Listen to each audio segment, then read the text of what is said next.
Welcome to Movies Recap Repo, your home for the best horror and thriller breakdowns. Today, we're diving into a story where a fairy tale wedding turns into a literal fight for survival. This is the tale of a young bride who marries into an eccentric, ultra-rich family, only to discover their wedding night traditions are far more twisted than she could ever imagine. It's a high-stakes game of hide-and-seek where the prize is staying alive. Our story begins with Grace, a former foster kid who has always yearned for a real family. She's about to marry the love of her life, Alex Ladomes, the handsome heir to the Ladomes gaming dynasty. Their fortune was built on classic board games and playing cards, creating an empire that has lasted for generations. The wedding is held at the sprawling, Gothic Ladomes estate, a place filled with history, secret passages, and an air of unsettling grandeur. Grace is nervous but ecstatic. As she stands with Alex, ready to say her vows, she can't help but feel like all her dreams are coming true. She's not just gaining a husband, she's finally getting the big, loving family she never had. The ceremony is beautiful, but the Ladomes family is odd. There's Tony, the patriarch, who carries an air of stern tradition. Becky, the matriarch, has a smile that doesn't quite reach her eyes. Alex's aunt, Helene, is a terrifying figure cloaked in black, wielding a battle axe and a permanent scowl. Then there are Alex's siblings, Daniel, the cynical, perpetually tipsy older brother, and Emily, the jittery, anxious sister. Despite their quirks, Grace tries her best to fit in, eager to become one of them. After the reception, as the night winds down, Tony announces that it's time for a family tradition. A game. He explains that every time a new member joins the family, they must play a game at midnight to be officially initiated.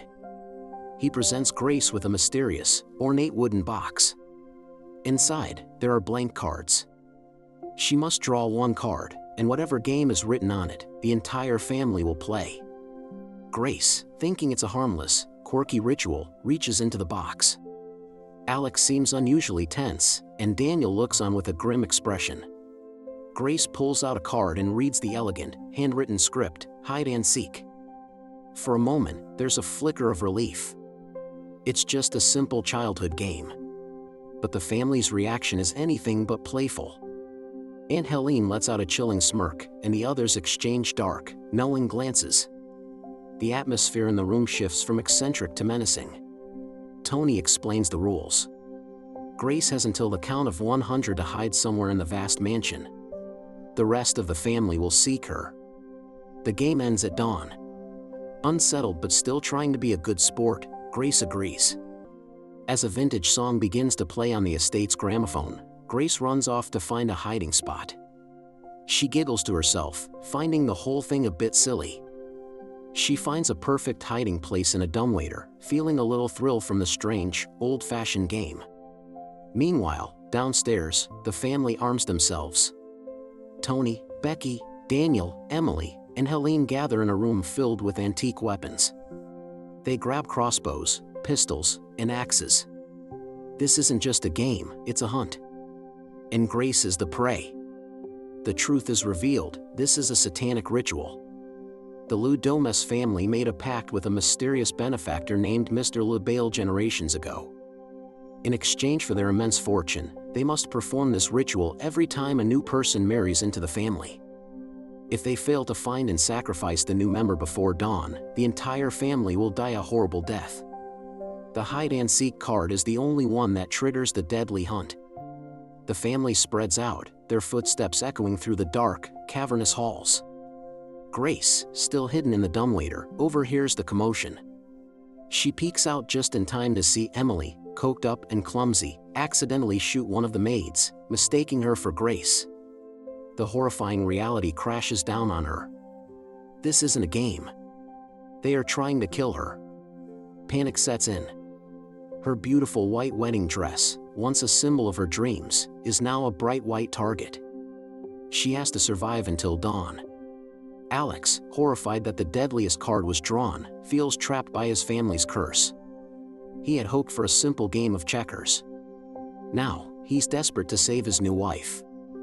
He finds the security room and disables the cameras, trying to give Grace a fighting chance while pretending to help his family.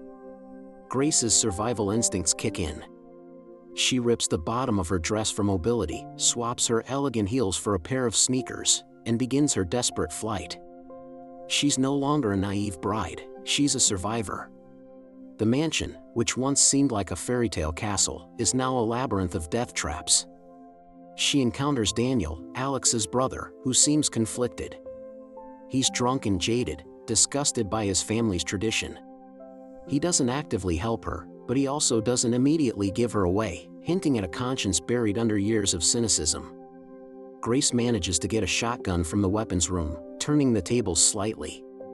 She is no longer just hiding, she is fighting back.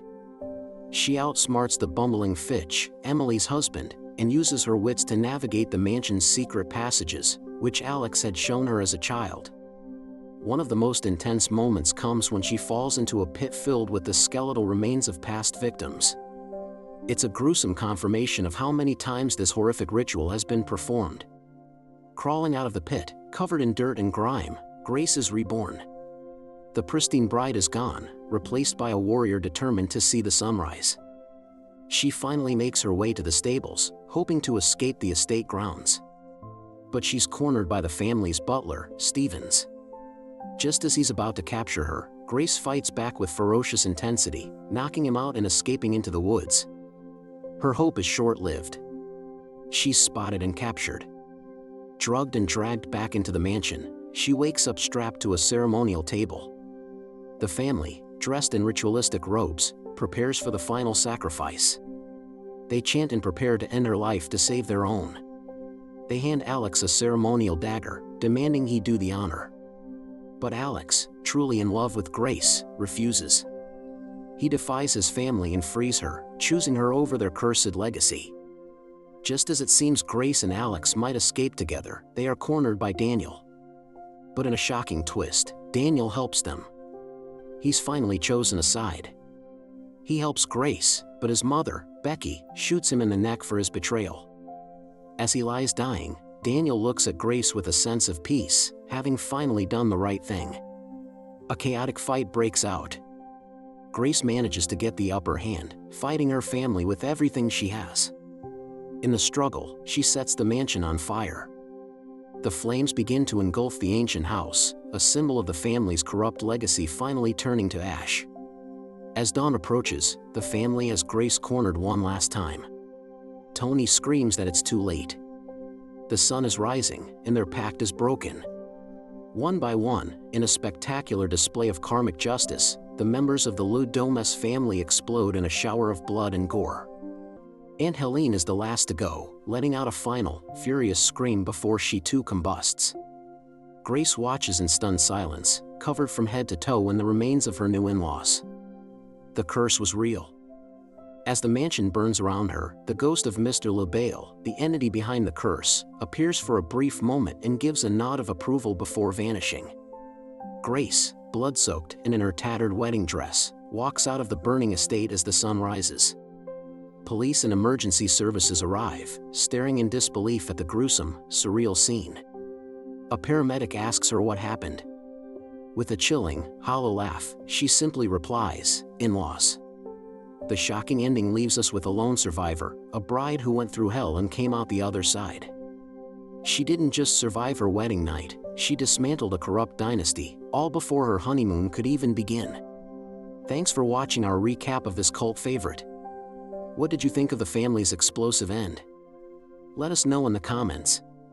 And if you love breakdowns of the most intense horror and thrillers, make sure to subscribe to Movies Recap Repo and hit that notification bell. We'll see you in the next one.